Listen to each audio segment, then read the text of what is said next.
SuperCoolFunnyVideos. Hey, super friends. This week we're gonna talk about some sexy sexual education. Dog's doing the dirty. Not that kind. I'm talking about you and me, or rather humanity, unless you wanna. Lately here in Utah, the big thing going around is a recent bill that passed that essentially outlaws teaching sexual education. Teachers are not allowed to educate their students about sex, and instead preach abstinence only. Of course, any bill like this is gonna cause a lot of controversy, especially in a religious state like Utah, where parents want to be the ones teaching their children about sex. But on the opposite end of that, you have people that believe kids aren't learning about sex at home. Frankly, I've got to agree and say we need sex education in school. A lot of kids aren't learning about sex at home, and when they are, it's usually just abstinence only. And from what I've seen with most abstinence only education, the only thing you get from that is, don't know bad, don't know bad. I've known several people that didn't get any sex education from either home or school. Generally, they have awful, wild misconceptions about sex. I heard that if I have sex 3 hours and 15 minutes after her period starts, she can't get pregnant. Well, like, there's no chance she can get pregnant if I just pull out. I'm not too worried about having a baby. I mean,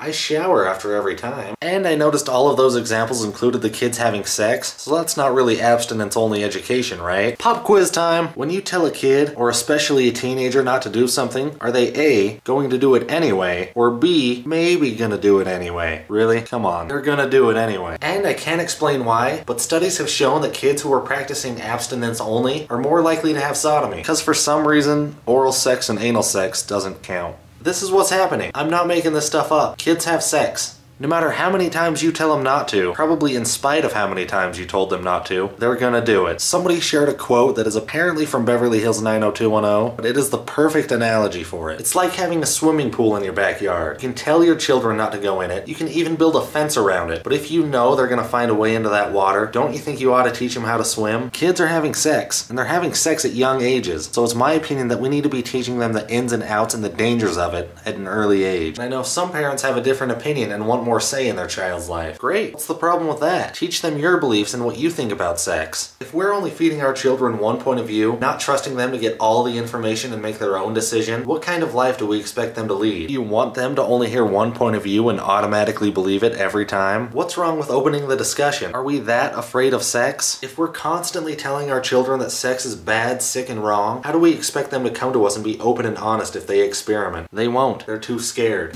So there are obviously two sides that feel very passionately and very differently about the issue. So I'd like you to leave your comments below and weigh in. Where do you stand? How do you feel? And are we too afraid of sex? And for weird bonus points, did humans and Neanderthals crossbreed? That does it for me. This is my last vlog style video on SuperCoolFunnyVideos. So make sure you subscribe to my personal channel at Trebamski. YouTube.com/Trebamski. I'll give you a seizure if you don't subscribe. Trebamski. I'll be uploading videos just like this over there once a week. And if you're not done wasting time on YouTube yet, check out some other videos, like Mari's sex ed video with dogs.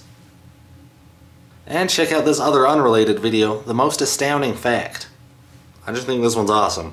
Check it out. And also subscribe to Trebamski. Trebamski! Copulation, fornication, intercourse, mating, screwing, coitus.